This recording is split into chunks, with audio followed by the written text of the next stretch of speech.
एक तरफ जहां इजराइल फिलिस्तीन को एक राष्ट्र के रूप में नहीं मानता, तो वहीं दूसरी ओर ईरान और रूस समेत दुनिया के कई देश इजराइल और फिलिस्तीन के बीच टू स्टेट थ्योरी को मानते हुए फिलिस्तीन को एक राष्ट्र के तौर पर मान्यता देते हैं। वहीं अब रूस ने एक नई चाल चलते हुए इजराइल समेत अमेरिका को भी चौंकाने का काम किया है। दरअसल ब्रिक्स देशों का कुनबा लगातार बढ़ रहा है। पिछले साल ईरान को इसमें आमंत्रित कर इस साल जनवरी में उसे आधिकारिक रूप से ब्रिक्स का सदस्य घोषित कर दिया गया। और अब पुतिन ने फिलिस्तीन को ब्रिक्स में आमंत्रित कर अमेरिका के वर्चस्व को चुनौती देने का काम किया है।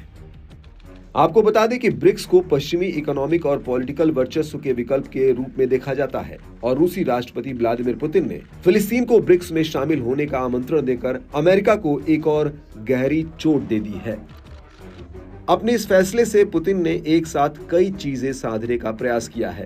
पहला तो वो एक और देश को अपना समर्थक बना लेगा और दूसरी बात कि वो फिलिस्तीनियों का समर्थक भी बन गया है।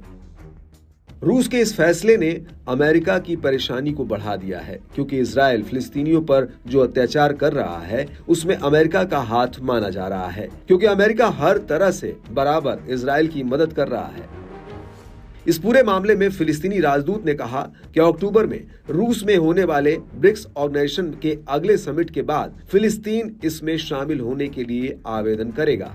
फिलिस्तीनी राजदूत ने कहा कि हम शिखर सम्मेलन के बाद इस संगठन में शामिल होने के लिए आवेदन भेजेंगे, जो 22 से 24 अक्टूबर तक रूस में आयोजित होने वाला है। उन्होंने ये भी कहा कि रूसी राष्ट्रपति ने फिलिस्तीनी अथॉरिटी के राष्ट्रपति महमूद अब्बास को इस कार्यक्रम में शामिल होने के लिए आमंत्रित किया है। उन्होंने इस निमंत्रण को सकारात्मक संदेश और फिलिस्तीनी लोगों के समर्थन का प्रतीक बताया।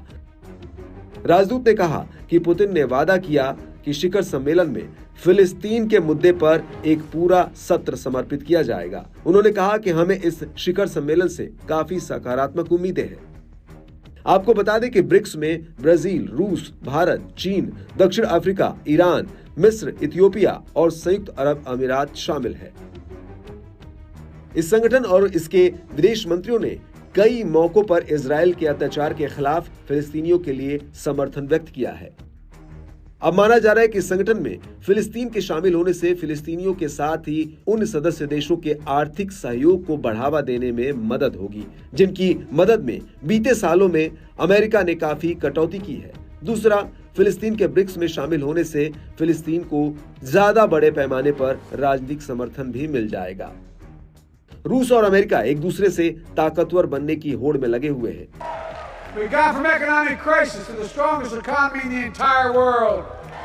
लेकिन ये आने वाला समय बताएगा कि कौन आगे निकल पाया है। एक तरफ अमेरिका नेपथ्य में रहकर अपने हित को साध रहा है, तो दूसरी तरफ रूस भी कमतर नहीं है, जो रणनीति के साथ साथ कूटनीति का भी बखूबी इस्तेमाल कर रहा है।